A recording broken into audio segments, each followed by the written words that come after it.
Hey there, guys. This is FROMSoft, aka YouTube's Tasuke, and we finally know what that new From Software game is going to be. Um, at E3 this past week, they revealed Elden Ring. That was the next big From Software game that was announced, and there was a lot of like rumors and speculation and leaks and whatnot that was kind of going with pretty far ahead of E3 as well. Like I know the big thing was the whole George R. R. Martin thing, and that ended up being true. And for those who don't know, basically this whole game is From Software collaborating with the author of Game of Thrones, that being George R. R. Martin, to make a new high fantasy game. And this one, according to Miyazaki and the other From Software people, is their biggest game yet. Like it's gonna be. They say they're calling it open world, though they say that like they know like open world has like different meanings. So to me, I'm kind of taking that like it's gonna be kind of like what they've been doing with like Dark Souls and Demon Souls and Bloodborne and all that, and even Sekiro to an extent, but on a much bigger scale. I think the word they use is like big feels, and you can kind of get the feel for that in the trailer, which is pretty interesting. I was watching Vadi Vidya's breakdown of it as well, and that kind of brought some other ideas to my mind, mainly in regards to the hands, because the Valkyrie chick, I noticed that she puts her arm on and it kind of clamps on it, then like the weird like king looking guy with like the mini arms holding up that one cut off beefier hand. I didn't notice it at first, but it looks like he or she is trying to put that hand on their arm, because you can see the hand kind of twitch at the end. If you look closer, you can kind of see it being slid onto the creature's hand or whatnot. And of course, the blacksmith who every time he like throws down his hammer, he gets a crack in his back because he's apparently made of stone or whatever. And then the whole idea of like the Elden Ring and it shattering and whatnot, and then also something with the you could say look at the sky, which made me kind of think about how in Dark Souls 3 near the climax or the end or whatever, where the sky got all red and you could see like the ringed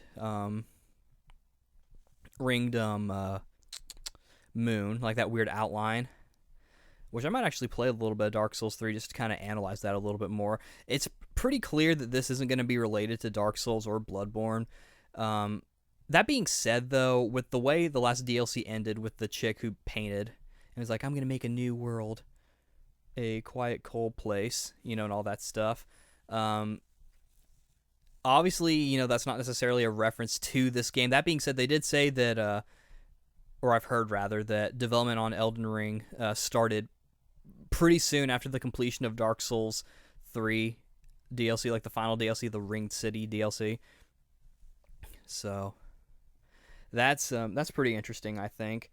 So it's sort of like that. I don't know. It's kind of put like the different ideas, and in my head, like after that final dialogue with that chick in the burning cathedral area in the painted world of Ariandel, after you get I think it's something from Slave Knight Gale, that some sort of like pigment, so she can paint a new world.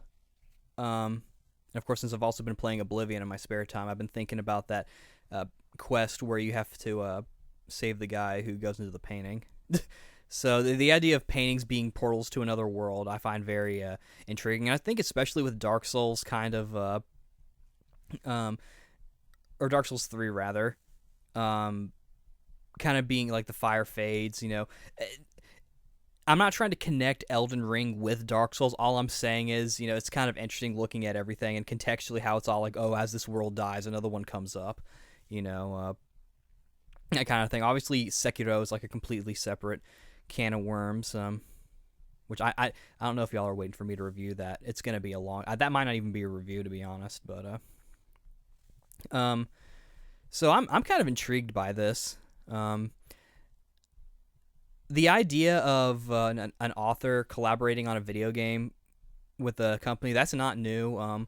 It actually kind of makes a lot of sense that... Because honestly, this Elden Ring almost seems like they're trying to take the Dark Souls formula and like expand it hardcore. because from what I understand, George R. R. Martin, he's kind of being the lore master here. He's the one who kind of like is building the lore and probably the basic story, kind of like what R.A. Salvatore um, did for Kingdoms of Amalur: Reckoning, as well as what Patrick Rothfuss did for Hero's Song before that was canceled, and stuff like that.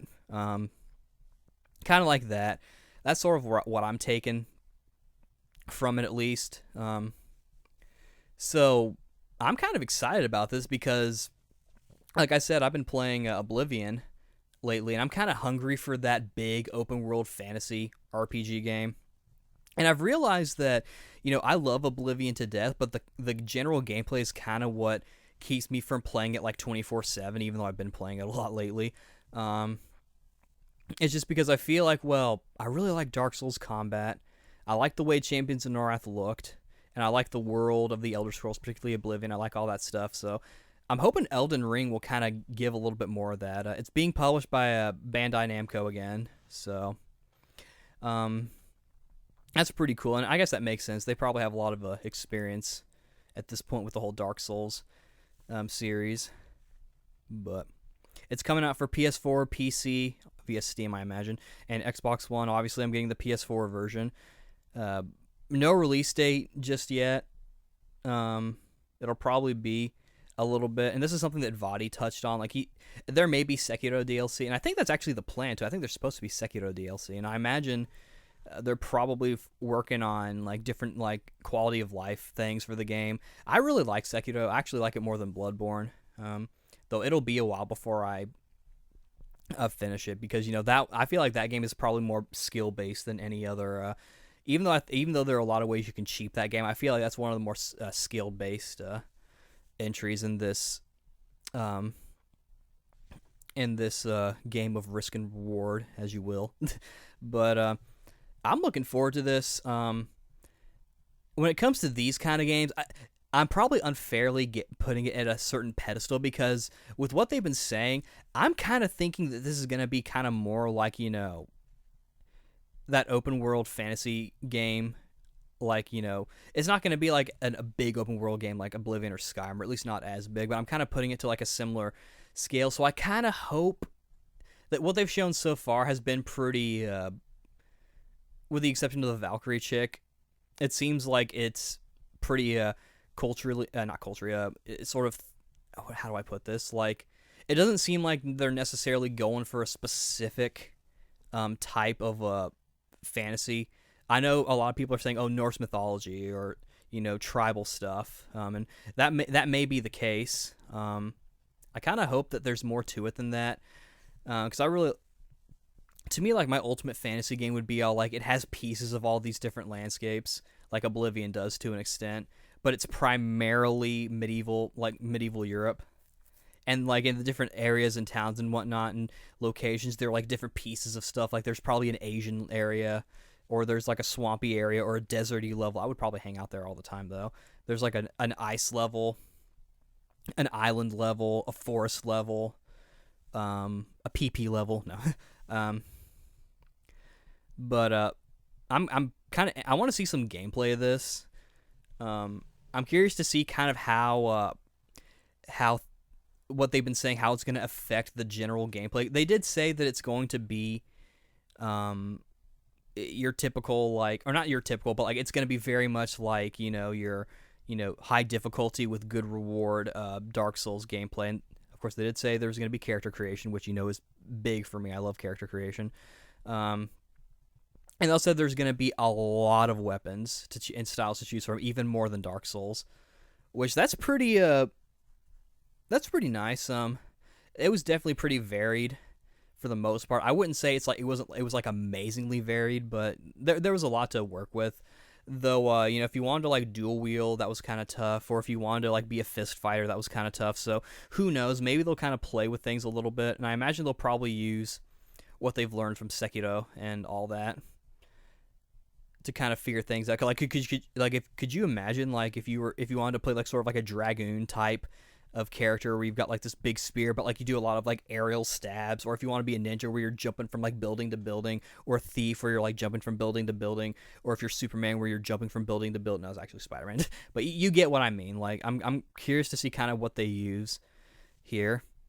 Um, and of course, this might end up being like their next big medieval series.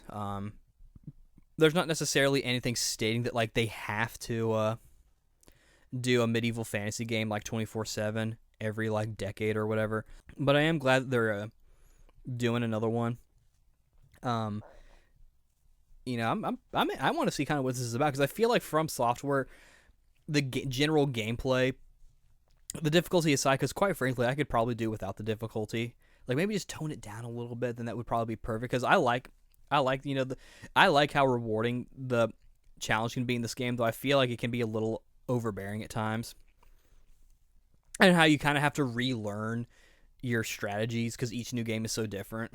Even when you go to Dark Souls 1 to Dark Souls 2 to Dark Souls 3, and even from Demon Souls to Dark Souls, like, it was still, like, of course, in that situation, I was still pretty green.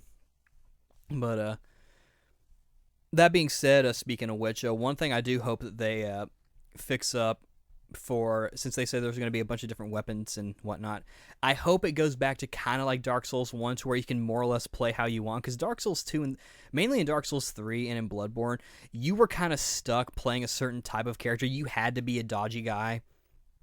You couldn't necessarily tank. Obviously in Bloodborne you couldn't tank, and in Dark Souls 3, you couldn't really tank, or at least I didn't really try, but like in Dark Souls 1 and 2, I felt like you could tank a little better. So, I feel it'd be kind of nice if they let you if you want to tank, that is. Like, obviously, I'm not just going to sit there and tank all day, but, like, it'd be nice to be able to tank. Tank, or, like, do the Gar shield up and then go around and, like, backstab or just attack from behind or something. That's what I ended up doing a lot of the times. Or just, like, block and riposte, or block and, counter, I guess, so... But anyway, I hope we get to see some gameplay soon. I imagine it'll probably be a little bit. It was kind of a short teaser. You could argue there was a tiny snippet of gameplay when it showed like the armored guy with the spear going in and thrusting whoever it was they were fighting. That looked like gameplay, which that almost makes it seem like that Elden Ring is going to have kind of like a lesser quality graphics system, which will be kind of interesting to see. Of course, obviously, this game is, in development, so obviously they'll change things. But, I'm interested to see kind of how things go. So, hopefully it'll be good. I'm looking forward to it. It'll be nice to kind of... I imagine this will probably be the last From Software game for this generation, because we're getting close to, like, the next generation of games, I think. What with the, the new Xbox coming out, the Google Stadia was announced as well, so that's coming around, and... I imagine the PS5 is on its way, and Nintendo's kind of doing their thing, but, it'll be interesting indeed, so I'm looking forward to see what this game has to offer, and, hopefully it'll have online as well. That'd be kind of fun to play, but, yeah, that's pretty much all we know. I'm looking forward to it. I just hope they kind of, take a little bit of what some of the other big games are doing, like, Oblivion and Skyrim, and do a little bit, just a teensy. I don't want them to just basically become like Skyrim, but like for one thing, more than just humans for playable races, I think would be nice. It's not entirely necessary, but it would be nice.